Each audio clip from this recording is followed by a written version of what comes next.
We're on the move. Places to go, things to do. Everyone seems to be in a hurry, and the use of motor vehicles is growing and growing. Hundreds of thousands of vehicles, millions of vehicles. With all these vehicles on the road, it seems chaotic at times, particularly in heavy traffic areas. It's a good thing that everyone knows how to operate their vehicles safely, or there could be many more accidents. Well, the sad story is, there are a lot of accidents, injuries, and fatalities on our nation's roads and freeway systems. There are almost as many causes of accidents as there are accidents. That's what this program is all about, to help remind each and every person who operates a motor vehicle, be it 18-wheelers, trucks, vans, or any type of motor vehicle, about some of the more important responsibilities each of us have as vehicle operators. No scare tactics, not much blood and gore, but just some basics that all of us tend to forget as we operate our vehicles. Okay, let's begin with some very basic rules. First, keep in mind that each state has their own rules, laws, and regulations, so you'll have to follow each state's requirements when you're operating a vehicle in that particular state. This program is not intended to serve as a vehicle operator's training program, but simply a reminder to some of the more important driving tips all of us tend to forget from time to time. Always carry your driver's license with you and present it to any law enforcement officer in the event of an accident or if you are being stopped for a motor vehicle violation. The vehicle's registration certificate must also be available. Insurance certification may be required, and it's always a good idea to keep an accident kit in your vehicle, such as what information is needed if you have an accident. The kit should also have a pen or pencil. Check your spare tire for proper inflation pressure frequently and carry emergency first aid supplies just in case. Before starting your vehicle, make sure your doors are closed and your seatbelt is fastened. Remember, everyone in the vehicle must fasten their seatbelt. When starting from a parking place, always look for bicycles, pedestrians, and vehicles approaching from the rear. Use your turn signal and watch for traffic, because you do not have the right-of-way when pulling out into traffic. Many vehicle accidents occur in parking areas because drivers don't look to their rear when backing. Be sure there is no oncoming traffic or obstacles when backing out of a parking space. When driving on the road, drive on the right side of the roadway, except when passing vehicles going in your direction. The fast lane on expressways and freeways is for passing other vehicles. It's best to drive in this lane only when passing or exiting to the left. The far right lane is used for slower traffic. Each highway and freeway has specific advantages and disadvantages. For instance, the far right lane accommodates the slowest traffic, and it also leaves you an escape route most of the time. Although we recommend you learn to drive the freeway or interstate system in this lane, you must be extra careful about slower traffic, which is merging onto the road from entrance ramps. The middle lanes carry most of the traffic. In these lanes, you can drive at the same pace as most of the other vehicles. However, you often have no escape route. The left or fast lane should be used for passing only. Although this lane normally provides a means of escape, it should be used only for passing slower moving traffic. When there is congestion or traffic, slow down. Even if the speed limit is 65 miles per hour, it may not be safe to drive 65 miles per hour. When using the on-ramp to a freeway, you may see red and green lights. This is a metering ramp, designed to allow a few vehicles onto the freeway at one time. If the meter is red, stop until it turns green. After moving from the green light, make sure you have room to enter the freeway. Watch your rear view mirror and look to the rear for oncoming vehicles. And look to your left to be sure the traffic lane is clear before you merge onto the freeway. In many states, there are high occupancy lanes, which usually require 2 or more persons in the vehicle. These high occupancy or diamond lanes are designed to encourage more people to carpool and are given special incentives. If you are the only person in the vehicle, you cannot use these marked lanes. To enter or leave a carpool lane, you must wait until you see a clearly marked entrance or exit lane. Never cross a double yellow stripe to enter or leave any lane of traffic. Remember, the maximum speed limit is the posted speed limit.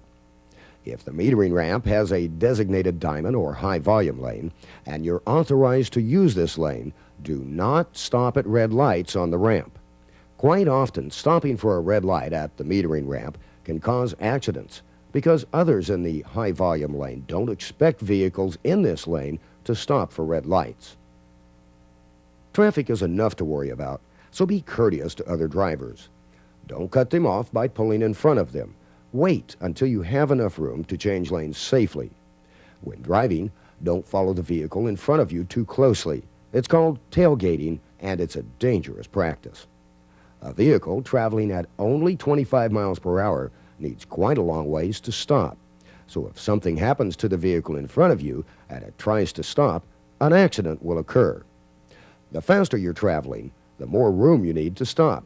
Always leave enough room to stop in case of an emergency. Generally, you should allow 3 seconds to pass between you and the vehicle in front of you. You determine the distance between your vehicle and the vehicle in front of you by focusing on a fixed object in the roadway, such as a highway marker, signpost, or other fixed object.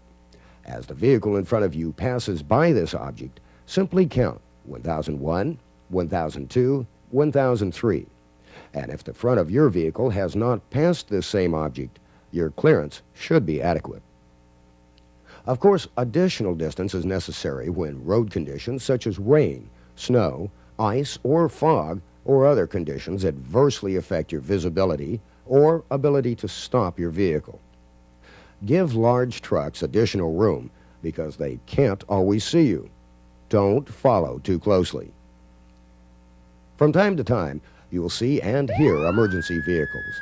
When you see an emergency vehicle approaching with red lights flashing, such as a police vehicle, ambulance, or fire engine, always pull to the right and stop until the emergency vehicle passes. Remember, pull to the right. Don't stop on the left side or middle of the road. Pull to the right.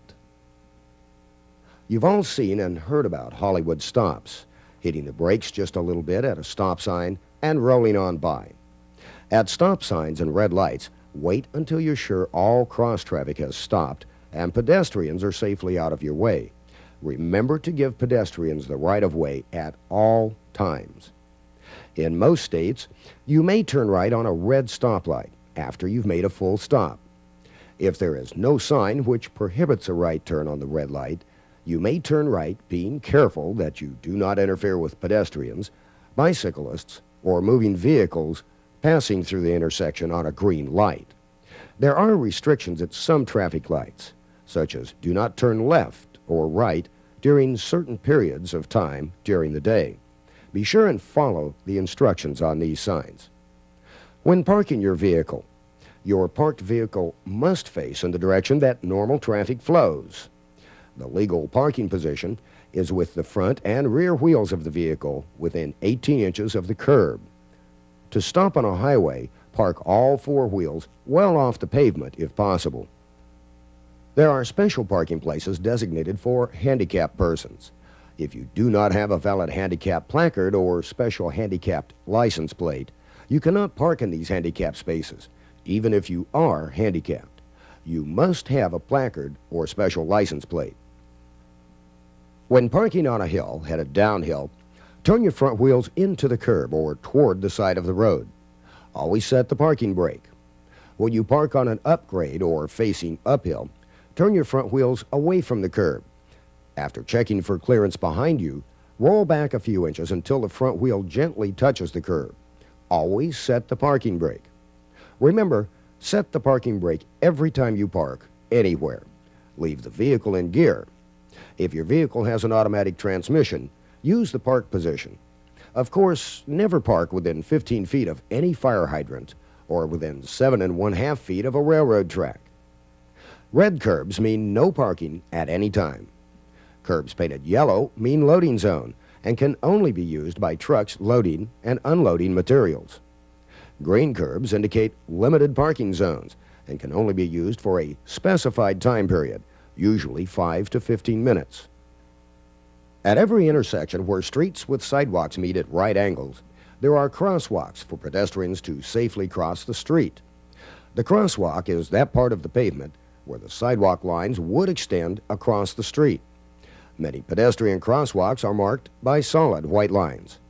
Some crosswalks, especially in residential areas, are not marked, so be especially careful and proceed with caution after making a full stop. Yellow crosswalks may be painted at school intersections. Remember that pedestrians have the right-of-way at all intersections, whether or not crosswalks are marked by painted white or yellow lines. Always obey crossing guards at school intersections. You can never tell what children will do, so exercise caution near schools. Stop for the safety of anyone crossing the street on foot. Don't pass a vehicle from behind that has stopped at a crosswalk, as a pedestrian, hidden from your view by the stopped vehicle, may be crossing. When accelerating from an intersection which is controlled by a stoplight, use the 3-second approach to safety. When the light turns green, count 1001, 1002, 1003 before proceeding. There are thousands of serious accidents every year because a driver tried to beat the yellow caution light and failed to stop even when your light turned green. You may have proceeded on a green light, but an accident is still an accident. So use the 3-second rule and look both ways before proceeding on a green light. Okay, what about speed limits? Well, the basic speed law is that you must never drive faster than is safe for the road conditions, regardless of what the highway sign may say.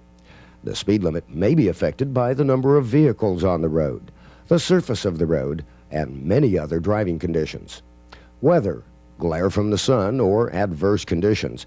In other words, if you're driving 45 miles per hour in a 55 miles per hour zone during dense fog, you could be cited by a police officer for driving too fast for the conditions.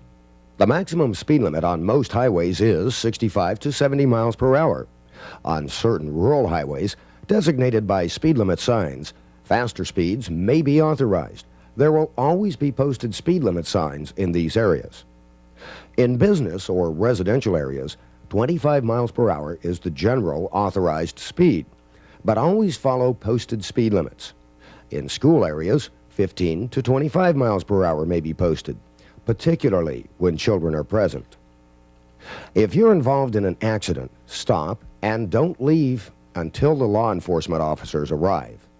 Failure to stop at the scene of an accident where your vehicle caused property damage, injury, or death makes you a hit-and-run driver, subject to severe penalties. This is also true if your vehicle causes an accident without making actual contact with another vehicle. Move the vehicles involved out of the traffic lanes if they can be safely moved. You don't want to create additional hazards by leaving the vehicles in the roadway if at all possible. Identify yourself and show your driver's license and registration to the other driver or drivers involved, or to law enforcement officers.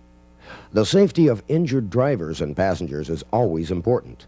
However, if you're not trained in first aid or understand how to assist injured persons, it's best to wait for medical attention. In most states, there are emergency telephones located on highways and the freeway systems. Do not use these telephones except in cases of emergency. Most of these emergency telephones have translators available if you do not speak English. Naturally, one of the most important parts of operating vehicle safety is to make sure your vehicles or any vehicles you rent is in good condition. When renting a vehicle, inspect it for damage before you accept the vehicle. Should you note a problem, bring it to the attention of the person you're renting it from so it can be noted. Routinely, check your own vehicle's oil, water, battery, lights, windshield wipers, and other parts of your vehicle. Make sure you have proper air pressure in your tires. Each person operating a vehicle must make sure the horn, brakes, and all other safety features work properly before driving any vehicle. When we discuss personal responsibility, we have to think about the number one problem on our highways and road systems: drinking alcoholic beverages and operating motor vehicles. When we discuss this particular type of abuse, we also include under the influence of any controlled substance, such as drugs and medications. 50% of all fatal driving accidents in the United States involve drivers who have been drinking. Most persons can have their driving ability impaired even after one drink. The safest practice is never to drive after you have consumed alcohol. Each state has its own blood alcohol content restrictions. In California, it's illegal to drive with a blood alcohol content of 0.08% or greater. What this means is your blood and alcohol content is based upon the weight of your body, the amount of time between drinks, and the total number of drinks. For example, if you weigh 160 pounds and have 2 drinks within 1 hour, your blood alcohol content may be as high as 0.05 to 0.07%. In California, you can be arrested under these conditions. If you've had 3 drinks in 1 hour, your blood alcohol content will be over 0.08%, which is certainly illegal. If you weigh less, your blood alcohol content will be more for each drink you consume. The drinking driver may think he or she is driving okay, but it's easy for someone else to see the vehicle weaving, driving too fast, or driving too slowly. Police are trained to spot a vehicle whose driver has been drinking alcohol. The officer can pull the vehicle over, require the vehicle operator to perform certain sobriety tests. If the vehicle operator fails any part of this test, the police officer will handcuff the operator and take that person to jail. After a person has been arrested, they will be taken to court, where a judge, upon conviction, may sentence the person to a jail term, suspend the driver's operating license, or may require the person to provide community service, such as working on road crews, picking up trash. When a drinking driver is involved in a fatality, this could mean many years in jail. The general public, police, judges, and everyone are very hard on convicted drunk drivers because drinking and driving cause so many fatal accidents. It's easy to see how the pain and suffering of many people are affected by those who continue to drink and drive. It's not a very pretty sight to see maimed and injured people caused by alcohol-related accidents. The best advice is to never drink and drive. Even one alcoholic beverage can impair your judgment, and the results can be disastrous. One more thing, and that's the ever-increasing hazards near toll booths. That's right, toll booths. There are many hazards requiring your attention when passing through toll booths. First of all, go slowly, because everyone seems to be jockeying for position and changing lanes at the last minute, trying to get to the open toll booths. Some people change their minds or find out they've entered the wrong lane and switch to another lane. Some people have an easy tag or other identification system whereby they are electronically charged for the tolls as they pass through. This means they rarely slow down and seem to speed through the toll booth. This speed adds danger to the people who are accelerating from their stop at the toll booth. Remember, many cars are entering the roadway and exiting from the toll booths. This also adds to the danger. Be especially watchful for others when going through toll booths because the danger is there. If you drive defensively and watch where you're going and where others are going, you'll be much safer. Above all, obey the speed limits in these areas. Take your driving privileges seriously. Common courtesy, defensive driving, following the legal speed limits, avoiding alcoholic beverages, and doing your part to avoid accidents is the best investment you can make for yourself, your family, and everyone else on the road. We can't list all the laws, rules, and regulations in a short video, but we can encourage each and every person operating a motor vehicle to act responsibly behind the wheel. It's the only safe thing to do. Thank you.